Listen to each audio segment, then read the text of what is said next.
के थे तमाम भाषा वैज्ञानिकों के हवाले से कि भाषा विज्ञान क्या है। एक ऐसा डिसिप्लिन है जिसमें हम भाषा का वैज्ञानिक ढंग से या दृष्टिकोण से अध्ययन करते हैं, यानी कि जहाँ पर साइंटिफिक स्टडी की जाए भाषा यानी कि लैंग्वेज की या लैंग्वेज के डेवलपमेंट की या उस डेवलप्ड लैंग्वेज के लिटरेचर की जो है तो वो भाषा विज्ञान कहलाता है।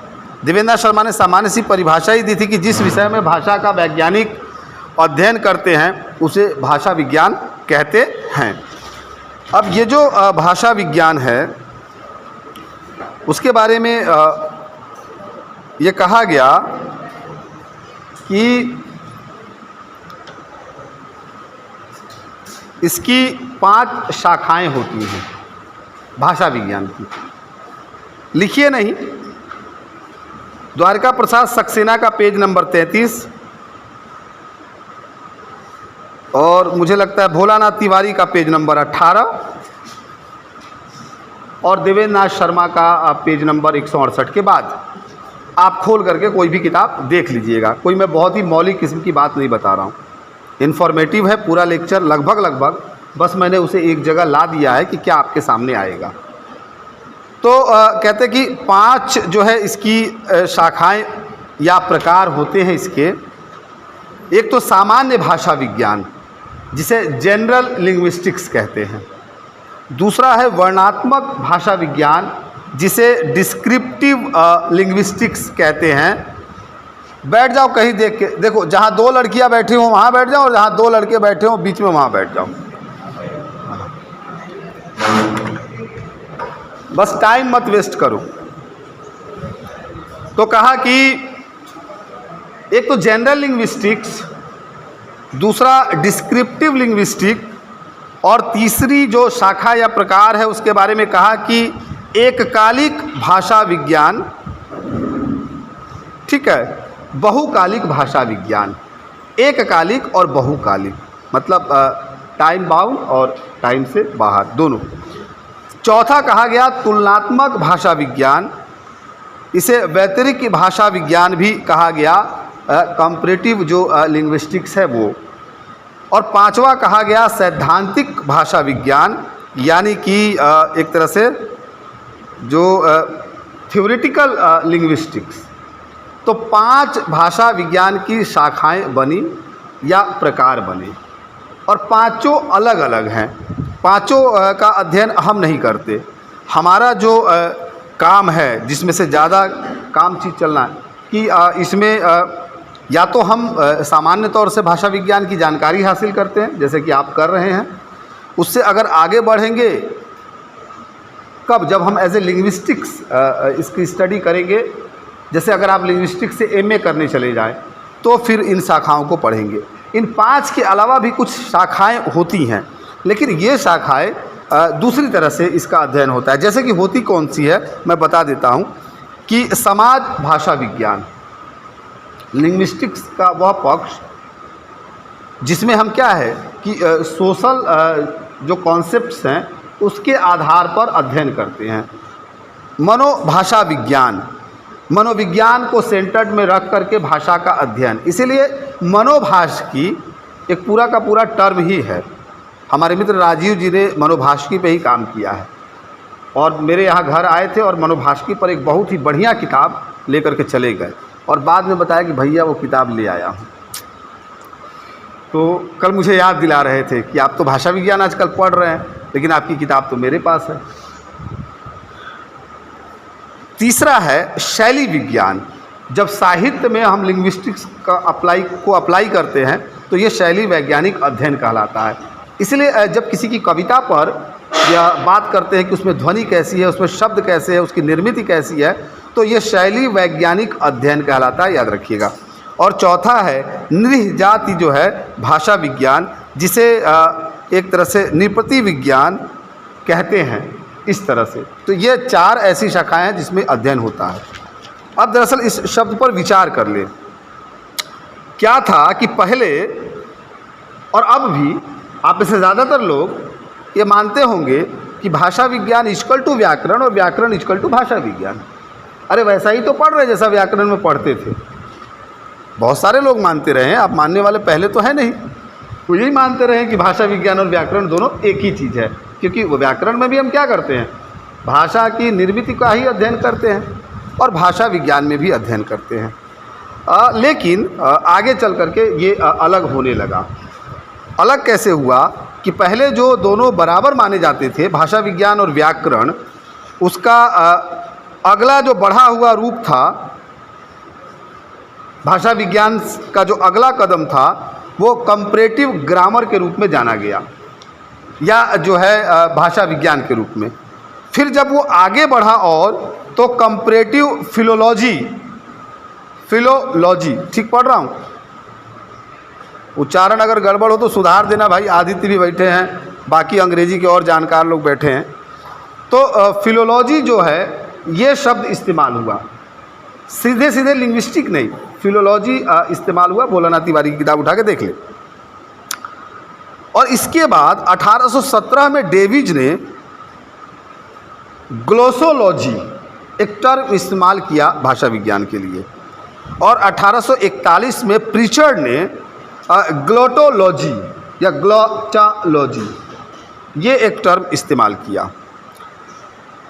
कई देशों ने फिलोलॉजी को ही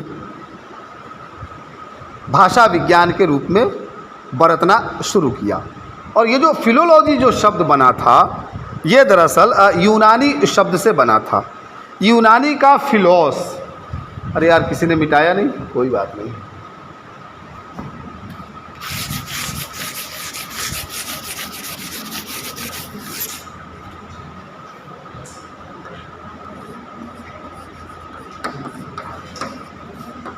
यूनानी का फिलोस और प्लस लोगोस, ये फिलोस का अर्थ प्यार या प्रेमी होता है। भाषा विज्ञान में ये शब्द कहाँ से आ गया, इसकी तो कोई दूर दूर तक उम्मीद ही नहीं थी। तो कहा कि ये जो फिलोस है इसका अर्थ जो है प्यार या प्रेमी, और जो लोगोस है इसका अर्थ होता है बातचीत या भाषा। ये यूनानी शब्द है, और ये जो फिलोस और जो लोगोस है यही डेवलप हो करके फिलोलॉजी बना, ऐसा मानते हैं भाषा वैज्ञानिक। मैं नहीं मानता, मतलब मेरे मानने से क्या ही होना है, मैं तो कोई भाषा वैज्ञानिक हूँ नहीं। तो ये बना। जब मैं फिलोलॉजी की इस उत्पत्ति को देखता हूँ, फिलोस और लोगोस को, तो मुझे गज़ल की परिभाषा याद आती है। गज़ल में भी यही कहा गया कि गज़ल किसे कहते हैं, तो उसमें ये कह दिया गया कि माशूक से गुफ्तगू या माशूका से गुफ्तगू। बाद में थोड़ा सा लगा कि माशूक जेंडर के तौर पे मेल हो जा रहा है तो चलो फीमेल ले जाए, हालांकि जब इसको डिफ़ाइन किया गया था तो जेंडरलेस था। तो बातचीत करना, प्रेम भरी बातचीत करना, प्रेम की बातचीत करना, प्रेमी से बातचीत करना, ये बन गया फिलोस और लोगोस, ये बना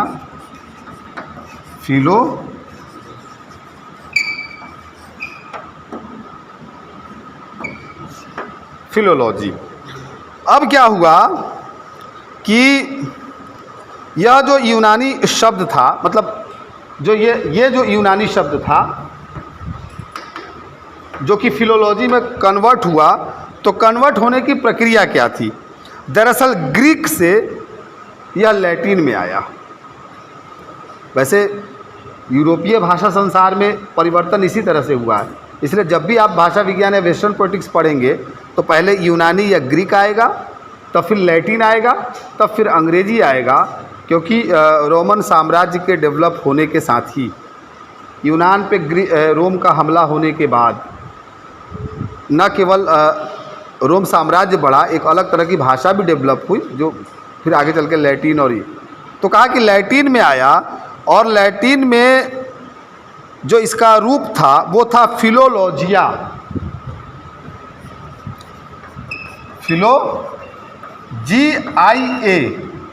फिलोलॉजिया, ये लैटिन का है। और कहा कि यही फिलोलॉजिया फ्रांसीसी में फिलोलॉजिक हो गया। फिलोलॉजिक, फिलोलॉजिक GIC हो गया फ्रांसीसी में। यूनानी में क्या था ये? फिलोलॉजी, जिसकी उत्पत्ति के बारे में ये बताया गया कि फिलोस और लोगोस से बना है। लैटिन में आके फिलोलॉजिया हो गया और फ्रांसीसी में आके फिलोलॉजिक हो गया। अंग्रेजी शब्द फिलोलॉजी कब से मिलता होगा, इसका कोई अनुमान बताएंगे? भोलानाथ तिवारी कहते हैं कि 1386 ईस्वी में, 1386 ईस्वी में यह शब्द जो है, या ईस्वी से यह शब्द जो है मिलना शुरू हो जाता है। फिलोलॉजिया जो अंग्रेजी का मतलब है, या ढला या बना, जो भी कहिए। अब देखिए कि इसका अर्थ यह है, जो मिलता है उसमें व्याकरण, आलोचना, साहित्य, ज्ञान, ये सब कुछ इसके अर्थ के दायरे में आता है। ये सिर्फ ऐसा नहीं था कि 1386 में भाषा विज्ञान की तरह इसका इस्तेमाल हुआ, ऐसा नहीं था। और जो लिंग्विस्टिक्स शब्द है, यह शब्द जो बना, इसकी बनावट के पीछे और इसके इस्तेमाल के लिए आपको फ्रांस चलना पड़ेगा। अब यूनान से बाहर निकलिए। कहते हैं कि सबसे पहले मतलब लिंग्विस्टिक के भी बीच में एक शब्द है कि फिलोलॉजी चल रहा था, चलते चलते आया तो एक दौर ऐसा आया जहां फिलोलॉजी को साइंस ऑफ लैंग्वेज ने रिप्लेस कर दिया, और लिंग्विस्टिक्स के लिए, जो कि शब्द अभी आया नहीं है, साइंस एंड लैंग्वेज का ही इस्तेमाल होने लगा। इसलिए आप याद करिए कि ब्लूमफील्ड की जो किताब है उसका नाम ही है लैंग्वेज, जिसका अनुवाद भाषा में शुरुआती दिनों में जिन लोगों ने भी काम किया, जैसे मैं जिन पाश्चात्य भाषाविदों का नाम लेता हूँ, तो ब्लूमफील्ड की किताब ही आई थी जिसका टाइटल ही था लैंग्वेज, और विश्वनाथ प्रसाद ने भाषा में के नाम से उसका हिंदी में अनुवाद किया था, जिसमें उनके सहायक रमानाथ सहाय थे। और ये वही रमानाथ सहाय थे जिन्होंने आगे चल करके चोमेस्की की किताब, नियाम चोमेस्की की किताब थी aspects of the theory of syntax, इसका अनुवाद रमानाथ सहाय ने वाक्य विन्यास का सैद्धांतिक पक्ष के नाम से किया। लेकिन इन सब के पहले आप मैक्समूलर, मैक्समूलर के 9 व्याख्यान जो है लंदन में आयोजित हो चुके थे। लंदन के रॉयल इंस्टीट्यूट में मैक्समूलर ने 9 व्याख्यान दिए थे भाषा से, या उससे ज़्यादा भी दिया होगा, व्याख्यान दिए थे। ये बात थी 1861 की। मैक्समूलर के 9 व्याख्यानों को एक जगह एकत्रित करके 1861 में, जब वो ऑक्सफोर्ड में थे, एक किताब निकली। उस किताब का बहुत बाद, लगभग 100 बरस के बाद, हिंदी में हेमचंद्र ने जो है, हेमचंद्र जोशी ने अनुवाद किया उस व्याख्यान का। और हेमचंद्र जोशी ने जो अनुवाद किया उसका टाइटल ही दिया भाषा विज्ञान पर व्याख्यान। इसीलिए अब ब्लूमफील्ड के लैंग्वेज में उतनी बातचीत नहीं मिलेगी, या नियाम चोमेस्की में उतनी बातचीत नहीं मिलेगी भाषा की उत्पत्ति को लेकर के, कि जितनी बातचीत आपको मैक्समूलर में मिलेगी। मैक्समूलर की इस किताब में 334 नंबर पेज से लेकर के और लगभग 40-50 पेज तक भाषा की उत्पत्ति पर वो विचार करते हैं, और अद्भुत ढंग से विचार करते हैं। पाणिनि की तरफ भी आते हैं, और ये भी कहते हैं कि पाणिनि से भी पहले यास्क का निरुक्त है, और यास्क के निरुक्त में जो है ये पूरी व्यवस्था जो है आपको मिलती हुई दिखाई देगी। खैर, आप कहेंगे कि इतनी जानकारी तो हमें चाहिए नहीं थी, मुफ्त में दे रहे हैं। खैर, तो मैं आ गया कि साइंस ऑफ लैंग्वेज चला, यानी कि लैंग्वेज का साइंस। फिर लगा कि अरे यार, ये बहुत बोझिल शब्द है, साइंस ऑफ लैंग्वेज, इतना कौन ढोएगा साहब। भाई वज़न जितना कम हो अच्छा है ना। किसका शेर है कि जितना कम सामान रहेगा उतना सफ़र, गोपाल दास नीरज का। तो उसी तर्ज पर इन लोगों ने साइंस ऑफ लैंग्वेज को छोड़ने की एक तरह से घोषणा ही कर दी कि अब हम इसका इस्तेमाल नहीं करेंगे। तो कहा कि इसका करेंगे, तो कहा कि लिंग्विस्टिक्स का करेंगे। तो फ्रांस में ये शब्द चला पहले, वहाँ से 19वीं शताब्दी में और 19वीं शताब्दी के चौथे दशक में इसको एंट्री मिली अंग्रेजी में। और 19वीं शताब्दी का जब चौथा दशक कह रहा हूँ तो याद करिए कि वो ये समय कब का, मैक्स मूलर के पहले पहले का है। 61 अभी लिया ना, उसके पहले का। और छठवें दशक में यानी कि लगभग 1860-61 तक, मैक्स मूलर तक आते आते या उनकी बातचीत तक, उनके व्याख्यान तक ये शब्द पॉपुलर हो गया। अब ये शब्द कैसा है देखिए, फ्रेंच में है लिंग्विस्टिक।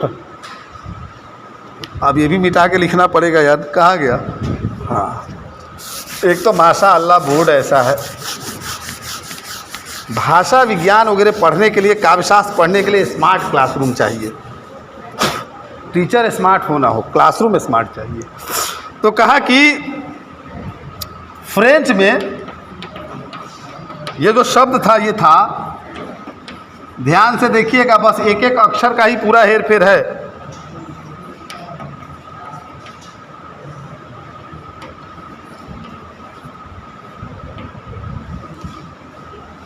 लिंग्विस्टिक क्यों लिखा जाता है? जर्मन में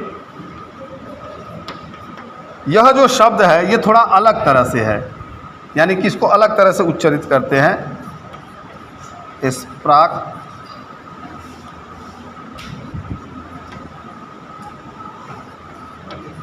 विसेन स्काफ्ट।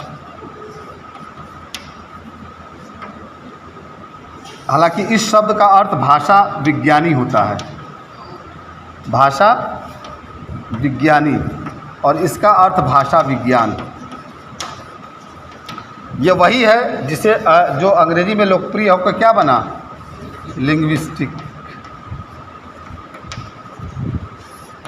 CS था, लिंग्विस्टिक अंग्रेजी में था, मतलब बाद में डेवलप हुआ। फ्रेंच में या अंग्रेजी में लिंग्विस्टिक्स है, फ्रेंच में लिंग्विस्टिक है, जर्मन में भाषा विज्ञान नहीं, भाषा विज्ञानी, स्प्रैकविसेनस्काफ्ट, ऐसा कुछ जो भी इसका एक्चुअल उच्चारण होता होगा जर्मन में वो। और रूसी में याजिका जनानियों कहते हैं। तो ये जो याजिका जनानियों, इसके बारे में कहा कि यजिक का अर्थ भाषा होता है और जिह्वा होता है, और जनानिये का अर्थ विज्ञान होता है, यानी कि वो भाषा जो ये जिह्वा से प्रकट होती हो और जिसका अध्ययन विज्ञान के तर्ज पर किया जाए। तो अब जो हमारा समय है उसमें या फिर जो रूसी में, जैसे हमारे समय में तो लिंग्विस्टिक्स चलता ही है, रूसी में इस शब्द के अलावा, याजिका जनानियों के अलावा, लिंग्विस्टिक और फिलोलॉजिया, फिलोलॉजिया भी चलता है।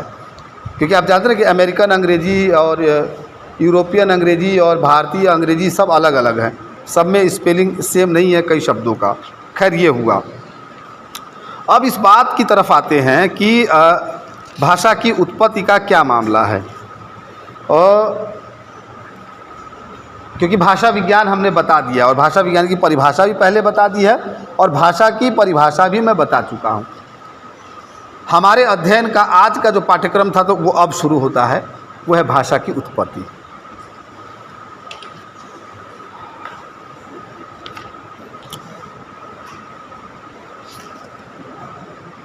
देवेंद्र नाथ शर्मा की किताब अगर किसी के पास है तो पेज नंबर 27 से या पेज नंबर 38 खोल ले या घर पे जाके खोल लेंगे।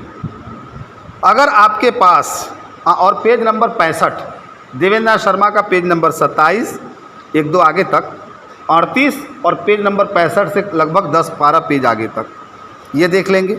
अगर आपके पास द्वारका प्रसाद सक्सेना की किताब है तो पेज नंबर 33 से शुरू करेंगे। अगर आपके पास रामविलास शर्मा की किताब भाषा और समाज है तो पेज नंबर 61 से शुरू करेंगे। और अगर आपके पास भोलानाथ तिवारी की किताब है तो पेज नंबर 40 से शुरू करेंगे। जा करके होमवर्क के तौर पर पढ़ के देखेंगे, क्योंकि मैं जो बात कहने जा रहा हूँ वो मैं बस आपको आपके सामने रख दूंगा। हुआ क्या कि 1866 ईस्वी में पेरिस में एक भाषा विज्ञान परिषद का गठन किया गया। भाषा विज्ञान परिषद मतलब सोसाइटी दी लिंग्विस्टिक का, ये वाला लिंग्विस्टिक ये वाला, क्योंकि हम क्या कहाँ पेरिस कहाँ है तो लागू कौन सा होगा, फ्रेंच। और फ्रेंच जब लागू होगा तो वो जो सोसाइटी SOCIETE ऑफ नहीं DE लिंग्विस्टिक विज्ञान परिषद ने क्या किया, भाषा विज्ञान परिषद ने एक घोषणा की। उसने अपने नियमों के सेक्शन 2 में यह घोषणा की कि अब से भाषा की उत्पत्ति पर कोई भी विचार नहीं किया जाएगा। भाषा वैज्ञानिकों ने ये घोषणा की। कहा कि क्यों? कहा इसलिए कि साहब ये मसला ऐसा है जिसमें साइंटिफिक रीजन ढूंढना पॉसिबल ही नहीं है। भाषा कैसे डेवलप हुई इसका बिल्कुल ठोस अध्ययन करना या ठोस कारण ढूंढना संभव नहीं है, कार्य कारण हम नहीं जान सकते। तो इससे अच्छा है कि जब हम ठोस कारण नहीं ढूंढ सकते, केवल अनुमान पर जो है टोह के अंदाज़ा लगा रहे हैं, तो ये तो साइंस का काम नहीं है। और हमारी जो संस्था है और हम जो हैं लिंग्विस्टिक में क्या करते हैं, साइंटिफिक स्टडी करते हैं। तो ये जो उत्पत्ति का मसला है ये साइंटिफिक स्टडी के दायरे में आता ही नहीं है।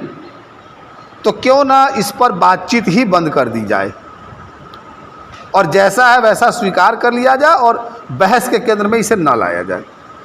उनके इस घोषणा के बाद फर्क तो पड़ा ही, लेकिन फिर भी अब जानते कि मन है कि मानता नहीं। जो भाषा विज्ञानी आए वो थोड़ा थोड़ा कूदने लगे इसमें। भाषा की उत्पत्ति के 2 मार्ग बताए गए। भोलानाथ तिवारी ने अपनी किताब में बताया कि भाषा की उत्पत्ति के 2 मार्ग हैं। उत्पत्ति के यानी कि उनके ओरिजिन के। और कहा कि ये 2 रास्ते क्या है, एक तो प्रत्यक्ष रास्ता है, एकदम सामने सामने दिखाई पड़ता है कि यही रास्ते भाषा आई है। और एक कहा कि परोक्ष रास्ता है जो दिखता नहीं, हे रास्ते नहीं आई है, हे रास्ते आई है। अब कहा कि यह जो प्रत्यक्ष रास्ता है भाषा की उत्पत्ति का, इसके विद्वान 18वीं शताब्दी में, 19वीं शताब्दी में और 20वीं शताब्दी में ढेर सारे हुए। अगर आप डरे ना तो मैं नाम ले लूं, हालांकि नाम तो किताब में भी है, लेकिन आप किताब में पता नहीं टोहेंगे कि नहीं टोहेंगे, तो ले ही लेता हूं। 18वीं शताब्दी में गियाम्बारिस्टा, ब्रासेस, कांडिलॉक, रूसो, हर्डर ये प्रमुख नाम थे जिन्होंने भाषा की उत्पत्ति पर विचार किया। 19वीं शताब्दी में नवायर, ग्रीम, रॉय, डार्विन याद रखिएगा, क्योंकि डार्विन ने केवल मनुष्य के विकास की उत्पत्ति का सिद्धांत नहीं दिया, उसी सिद्धांत के बाद, क्योंकि विकासवाद का जो सिद्धांत है वो सिद्धांत भाषा पर भी अप्लाई होता है। Darwin, Humboldt, Schleicher, Ernest, Jespersen, Max Muller, गाइडर, Steinthal, Sweet, Marty, Spencer, Regnaud, Taylor, वो जो ब्लॉक और ट्रेगर थे वो ट्रेलर, इसमें से एक ही नाम है जिसको आप जान सकते हैं और जो सुलभ है पढ़ने के लिए। रामविलास शर्मा ने अपनी किताब में इनमें से कईयों का नाम लिया है। रामविलास शर्मा की किताब भाषा और समाज अल्टीमेट किताब मानी जाती है। बेसिकली उर्दू और हिंदी विवाद को लेकर के 150-200 पन्ने उन्होंने खर्च किए हैं, लेकिन भाषा और उसकी उत्पत्ति पर जितना उन्होंने कोट किया है उसमें ये दिखाई पड़ता है कि कैसे जब वो अपना स्ट्रीम चेंज करते हैं आलोचना से और कविता से और तुलसीदास और प्रेमचंद से, तो क्या कमाल का लिखते हैं वो। और ये ठीक उसी दौर में मैक्स मूलर के ठीक 100 बरस बाद 61 में व्याख्यान है और 1961-62 में रामविलास शर्मा की किताब आती है। 20वीं शताब्दी में वुंट, डिलेगुना, बर्नार्ड शॉ का नाम सुना ही होगा, कम से कम सुना तो होगा, पढ़ा ना हो जाए। हाँ, हॉनिस्टवाइल्ड, रेवेज, जोहानसन, हम्फ्री, समरफेल्ड, ये ऐसे लोग हैं जिन्होंने काम किया। मतलब कुल मिला के बाकी का काम न भी जाने तो मैक्स मूलर की किताब सुलभ है, मज़ेदार भाषा है, ई पुस्तकालय पे सर्च करके पढ़ सकते हैं। तो जो प्रत्यक्ष सिद्धांत था जो कि भोलानाथ तिवारी में 41 नंबर पेज से शुरू होता है, इसमें पहला सिद्धांत है दैवी उत्पत्ति सिद्धांत। दैवी उत्पत्ति सिद्धांत यह मानता है कि साहब भाषा की जो उत्पत्ति है वह मनुष्यों ने नहीं की है। किसने की है कौशल जी? इसके आधार पर किसने की है? कौशल जी से पूछ रहे हैं, कुछ बोल ही नहीं रहे, यहाँ है ना आप? अच्छा, तो कहा कि भाषा की उत्पत्ति जो है दैवी सिद्धांत जो है इस बात की तरफ इशारा करती है कि देवताओं ने किया। जैसे संस्कृत के यहाँ कई लोग बैठे हैं, हमारे छात्र और यहाँ के कक्षा के अतिथि, कि भाई संस्कृत भाषा तो पाणिनि के वो जो 14 सूत्र थे जो कि शिव की डमरू से निकले थे, अगर मैक्स मूलर ये लिखता है कि पाणिनि से भी पुराने यास्क हैं और यास्क का निरुक्त है, तो निरुक्त में तो भाषा पर विमर्श किया गया था। तो ये शिव, अगर पाणिनि को शिव के डमरू से मिले तो फिर पहले क्या था? सवाल खड़े होंगे ना अगर आप पढ़ेंगे तो। अब डमरू से निकले तो ऐसा तो नहीं है कि पहले नहीं था, पहले था, लेकिन वो अलग सूत्र होंगे। तो जैसे कि शिव के डमरू से निकले तो माना गया कि भाई ये दैवीय उत्पत्ति है। वैसे ही जैसे पाली वालों ने, बुद्ध के अनुयायियों ने ये माना कि भाई जो भाषा थी ये अनादिकाल से चली आ रही थी, इसे हमने नहीं बनाया। तो जैसे कि हमारे देवता ने या हमारे आराध्य ने जैसे कि इसको सर्जा हो, तो वैसा इसी तरह से के कॉन्सेप्ट ने इस सिद्धांत का नाम क्या दिया? दैवी उत्पत्ति सिद्धांत रखा। आप जानते हैं कि इस्लाम धर्म भी अपनी भाषा और अपनी तमाम रवायतों और शरीयतों और इन सब के लिए किसको मानता है? कुरान को, और मानता है कि सब कुछ उस अल्लाह ताला ने ही रचा है। क्रिश्चियनिटी में भी विश्वास इतना ही पुख्ता है कि सब कुछ किसका है? बाइबल में सब ईश्वर का है, और गीता भी ये में भी है कि सब कुछ ईश्वर ने दिया। या महाभारत जो है व्यास लिख रहे थे तो कोई सुना रहा था, वाल्मीकि को किसी की कृपा हुई थी। तो ये तो लिटरेचर का मामला है, लेकिन लिटरेचर के साथ भाषा को जोड़ करके देखा तो कहा कि एक सिद्धांत तो ये है, दुनिया के बहुत सारे लोग मानते हैं कि साहब ये जो है क्या है, देवताओं के यहाँ से आया। जैसे फेडरिक द्वितीय और स्कॉटलैंड के जेम्स चतुर्थ तथा अकबर बादशाह ने भी इस प्रकार के उन्होंने प्रयोग किए थे। और प्रयोग ये था कि 2 बच्चों को जन्म से अलग रखा जाए और उसके बाद जो है देखा जाए कि उनकी भाषा एक जैसी है या अलग अलग है, या सीख पाते हैं या नहीं सीख पाते हैं। तो ये इसका विमर्श बाद में आएगा कि भाषा एक सामाजिक संपत्ति है, जो कल कह रहे थे, तो वो उस पर आएंगे। दूसरा जो सिद्धांत था वो था धातु सिद्धांत। इसके एक तरह से प्रस्तोता प्रोफेसर हेस थे जर्मन के। इन्होंने कहा कि इसी धातु सिद्धांत को डिंग डोंग थ्योरी भी कहते हैं। नाम बड़े प्यारे प्यारे हैं इसके, डिंग डोंग थ्योरी, और इसी को रणन सिद्धांत भी कहते हैं।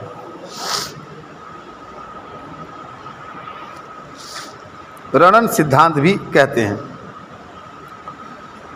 मतलब जब 2 वस्तुओं के बीच, रणन का मतलब है घर्षण, जैसे मान लिया कि हमने ये किताब हाथ में ली और इसको यहाँ ऐसे पटका, अब इससे पटकने से यानी कि एक वस्तु के दूसरे वस्तु के संपर्क में आने से एक ध्वनि उत्पन्न हुई। तो ये सिद्धांत ये मानता है कि इसी तरह की टकराहट और इसी तरह के परस्पर मेल से भाषा की उत्पत्ति हुई होगी।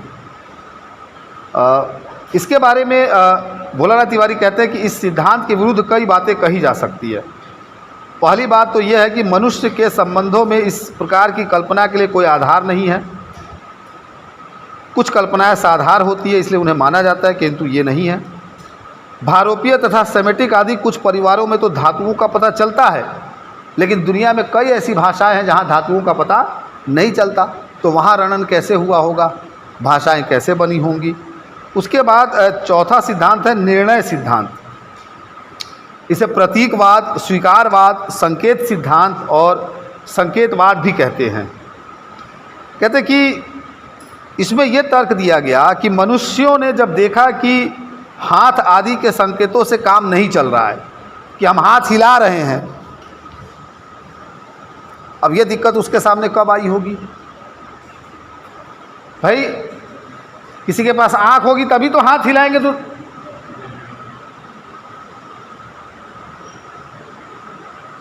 क्योंकि जो भाषिक प्रयोग है और भाषा के जो संदर्भ है उसमें से पहली भाषा क्या है?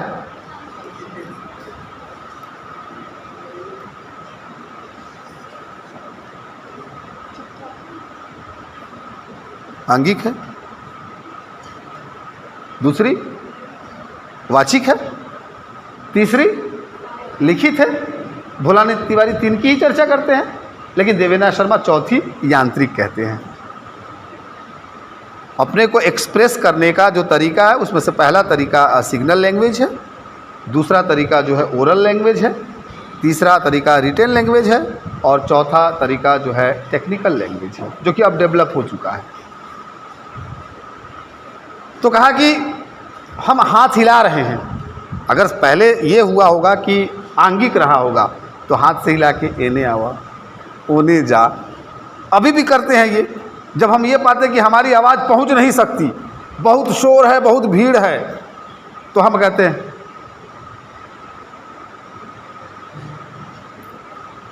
आगे वाला उसको अब बोलना नहीं। देखिए दूर का मामला है, नहीं निगाह जा रही है, फिर भी कन्वे हो गया, एक्सप्रेस कर गया। लेकिन कभी ऐसा रहा होगा कि सामने या दूर कहीं कोई ब्लाइंड आदमी आ गया होगा। याद करिए, ये कल्पना तब की है जब जुबान नहीं है हमारे पास। अब वो हाथ हिलाता रहे कि हेने आओ, तो कैसे आएगा? वो उसे दिख ही नहीं रहा, आएगा नहीं आएगा। तब उसने जो है कोई आवाज़ लगाई होगी चिड़ियों की तरह, पक्षियों की तरह, हु या हे आ, जस्ट लाइक ऐसा कुछ भी। जितनी आसानी से आज हम शब्द बोल लेते हैं, जितनी आसानी से हम ध्वनियों का इस्तेमाल करते हैं, बरतते हैं, ये इतनी आसानी से बनी नहीं है, लंबा संघर्ष लगा है। तो कहा कि एक सिद्धांत ये निर्णय सिद्धांत है कि इकट्ठे होकर आवश्यक वस्तुओं या क्रियाओं के लिए प्रतीक का इस्तेमाल किया होगा। पांचवा अनुकरण सिद्धांत है, इमिटेटिव थ्योरी है। इसमें यह माना गया कि मनुष्य ने अपने आसपास के जीवों और चीज़ों आदि की आवाज़ का अनुकरण किया होगा और अनुकरण करने से भाषा उसने सीखी होगी। पर यह भी बहुत मज़ेदार नहीं है। कुछ हद तक तो ठीक माना जा सकता है, लेकिन ज़्यादा नहीं, क्योंकि इस सिद्धांत के अंतर्गत 3 उप सिद्धांत है। ध्वन्यात्मक अनुकरण किया होगा, अनुकरणात्मक अनुकरण किया होगा और दृश्यात्मक अनुकरण किया होगा। उनकी ध्वनि का अनुकरण किया होगा, उनके अनुकरण का अनुकरण किया होगा और दृश्यों को देख करके अनुकरण किया होगा। इसके आधार पर जो है भाषा डेवलप हुई होगी। इसको विस्तार से वो लिखते हैं और विस्तार से इसका एग्जाम्पल देते हैं। जैसे दृश्यगत अनुकरण में कहते हैं कि बग बग दग दग जग जग, तो भाषा में और भी कम होते हैं। उपक आक्षेप इस पर भी लागू होता है। जैसे झनझनाना, तड़तड़ाना, कल कल, छल छल, ठक ठक, खटपट, ये सब पक्षियों की आवाज़ें। मैक्समुलर अपनी किताब में लिखते हैं कि कौवा को क्रो कहते हैं, क्रो ही कहते हैं ना, और वो तो भीड़ के लिए भी आता है, शोर के लिए भी आता है, वो चिल्लाने को लेकर के भी आता है। लेकिन अब फिर कहे कि किसने उसको पहली बार कौवा कहा होगा। मैक्स मुलर ये भी कहते हैं कि अगर पक्षियों के पास ध्वनि होती है तो ज़रूरी नहीं कि भाषा भी होती है, क्योंकि कहते हैं मैक्स मुलर कि अंग्रेजी का कोई भी ऐसा अल्फ़ाबेट नहीं है जिसको तोता ना बोल सके। तोता के पास जो वोकल कोड होता है उसके आधार पर वो कोई भी जो है क्या है अल्फ़ाबेट प्रोनाउंस कर सकता है, लेकिन क्या वो एक ठीक ठीक भाषा बोल सकता है, बरस सकता नहीं। इसका एक एग्जांपल उसने दिया था। रामविलास शर्मा और मुझे लगता है मैक्स मुलर भी इस बात की तरफ भी इशारा करते हैं कि मनुष्य इसलिए भाषा बोल सकता है या बाकी जो मानवेतर जगत है वो भाषा नहीं बरत सकते, क्योंकि जो कहते हैं कि जो वोकल कोड की जो बनावट है और वोकल कोड की बनावट में जो तालु है और जो कंठ है और इसके बीच में जो गर्दन जो है उसके बीच में जो स्पेस है वो इस तरह का बना है कि मनुष्य एक नहीं अनेक नहीं अनेका अनेक ध्वनियों या शब्दों का उच्चारण कर सकता है या उसको एक दूसरे से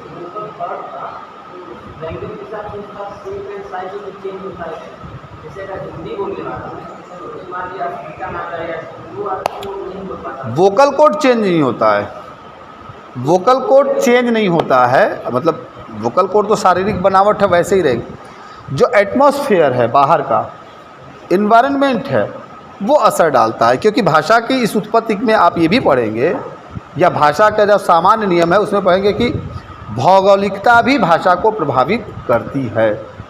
अब जैसे आप देखेंगे कि फ़ारसी में और अरबी में जो नुक्ताओं का चलन है वो चलन ये है कि रेगिस्तान में चूँकि बारिश नहीं होती, रेत उड़ती है, बवंडर आते हैं, पानी आपको खूब नहीं मिलेगा तो गला क्या रहेगा, सूखा रहेगा, शुष्क रहेगा।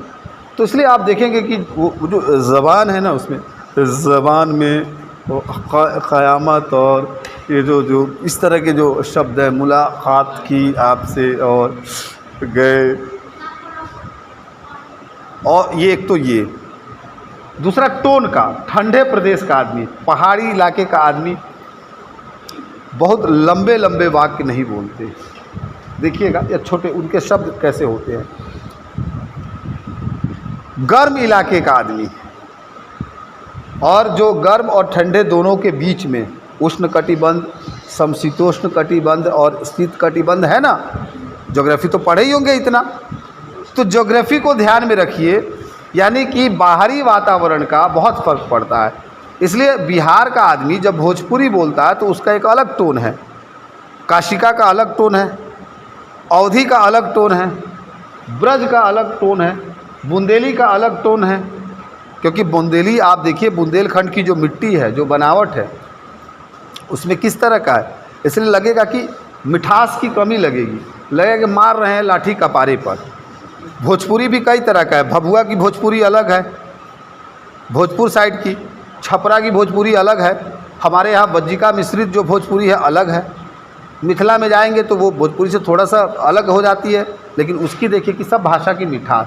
तो भूगोल इस पर बहुत असर डालता है। तो भूगोल से क्या होता है, मुझे लगता है कि अब इंटरनल तो बहुत ज़्यादा नहीं बता पाऊँगा, लेकिन एक्सटर्नल क्या है कि जैसे हमें सांस लेने में, बोलने में हमारा मुंह कितना खुल रहा है, कितना नहीं खुल रहा है, ये सब प्रभावित करते हैं, जिससे कि शब्दों का उच्चारण प्रभावित होता है। भारत तो कहा कि एक सिद्धांत तो ये है, क्या कौन सा कहा मैंने, नहीं अभी मैं पढ़ा क्या था, निर्णय सिद्धांत पढ़ा रहा था, अनुकरण। उसके बाद है मनोभाव अभिव्यक्ति सिद्धांत, यानी कि मनोभावों को अभिव्यक्त करने का सिद्धांत, कि मनुष्यों को जब ज़रूरत पड़ी होगी कि वो अपने मनोभाव अभिव्यक्त करे, उसे किसी से कुछ कहना है तो कहने की ज़रूरत नहीं, या एक की उपस्थिति के बीच जब दूसरी की उपस्थिति हुई होगी।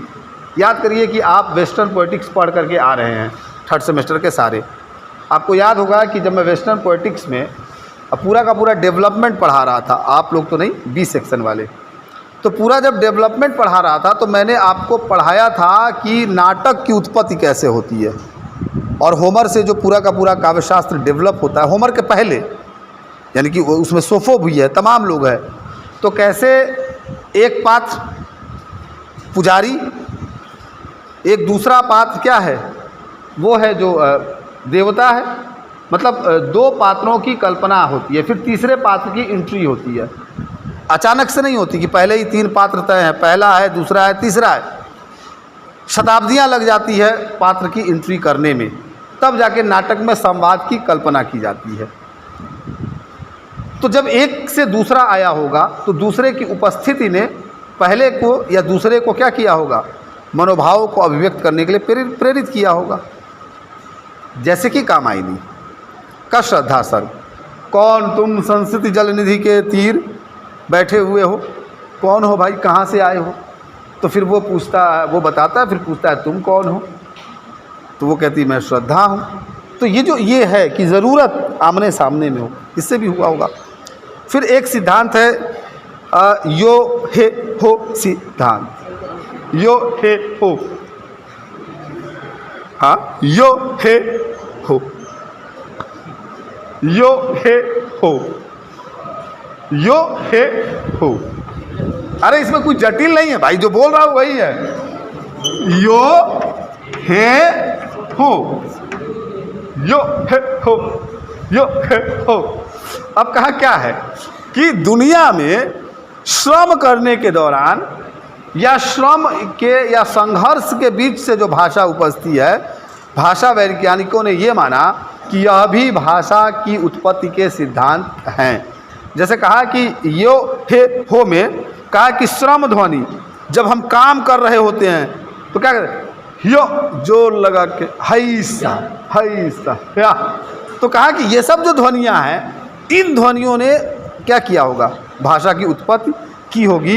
इसीलिए कहा कि हो हे हो हा हा हे हा, आदिवासी वाला ध्वनि वो तो हाँ वो जाते। उसके बाद आता है इंगित सिद्धांत, उसके बाद आता है इंगित सिद्धांत जिसको जेस्चर थ्योरी कहते हैं, और इसके प्रस्तोता थे पॉलिनेशियन भाषा परिवार के वैज्ञानिक डॉक्टर राय। कल पॉलिनेशियन बताया था ना, तो डॉक्टर राय ने इसको प्रेजेंट किया था। उन्होंने कहा कि, और इन्होंने डार्विन से जो असंबद्ध थे उसके आधार पर अपनी जो है तुलनात्मक अध्ययन करते हुए कहा। रिचर्ड ने भी 1930 में अपनी किताब ह्यूमन स्पीच में मौखिक इंगित सिद्धांत, ओरल जेस्चर जो है थ्योरी को डेवलप किया। ये आइसलैंड वगैरह के लोग थे। ये लोग क्या करते थे, इंगित में कहते थे कि इनका भी आधार अनुकरण है, पर यह अनुकरण बाहरी चीज़ों का न होकर अपने अंगों या अंगों के संकेतों का होता है। इंगित या संकेत माने जेस्चर का। कहा कि इसे जोहानसन ने बिना जाने किया हुआ अनुकरण कहा। भाषा के विकास में इसी को वे महत्वपूर्ण मानते हैं। जैसे इसके एग्जाम्पल आप देख लीजिएगा। इसी से जुड़ा हुआ एक और सिद्धांत है टाटा सिद्धांत। ये जो बाय बाय टाटा करते हैं आप आज, तो कहा कि ये जो टाटा सिद्धांत है, कहा कि आदिम मानव जो है काम करते समय जाने अनजाने उच्चारण अवयवों से काम करने वाले अवयवों की गति का अनुकरण करता था, उसकी गति का। इस अनुकरण में कुछ ध्वनियाँ और ध्वनि संयोगों का शब्दों का वह उच्चारण करता था या उच्चारण हो जाता था। तो कहा कि इससे उत्पन्न हुआ। फिर कहा कि संगीत सिद्धांत, यह भी एक सिद्धांत है जिसको सिंग सॉन्ग थ्योरी कहते हैं। दिलचस्प है, इस पर यह आंसर लिखने में मज़ा आता है। एकदम आप अपने मन से लिखिए, बस इसके कॉन्सेप्ट और प्रस्तुता जानिए। तो ये लिखा। फिर कहा कि संपर्क सिद्धांत, कॉन्टेक्ट थ्योरी, रेवेज ने इसको प्रेजेंट किया और उन्होंने कहा कि संपर्क में आने से भी भाषा की उत्पत्ति का मामला बनता है। एक सिद्धांत समन्वित रूप सिद्धांत है, जो इंगित और ध्वनि साम्य, यानी कि जेस्चर और साउंड जो ग्रुप है उससे डेवलप हुआ था। डिटेल आप देखिएगा। इतने सारे 12 किस्म के सिद्धांतों की चर्चा की गई। और जो परोक्ष मार्ग है, इसको उल्टी शैली भी कहते हैं, उल्टी तरह से। इसके 3 ही हैं। ये मानता है कि भाषा कैसे डेवलप हुई, तो कहता है पहला कि बच्चों की भाषा, दूसरा कहता है असभ्य जातियों की भाषा, उन्होंने भाषा की उत्पत्ति की होगी, और तीसरा कहता है कि भाषा की उत्पत्ति को अगर जानना है तो आधुनिक भाषा का इतिहास पढ़ के जब उल्टे क्रम में हम अतीत की तरफ जाएंगे तब हमको अच्छे से पता चलेगा कि भाषा डेवलप कैसे हुई थी। इसमें और भी बहुत कुछ है, ये कल कंटिन्यू करेंगे 10:45 से। बहुत बहुत शुक्रिया आप सब।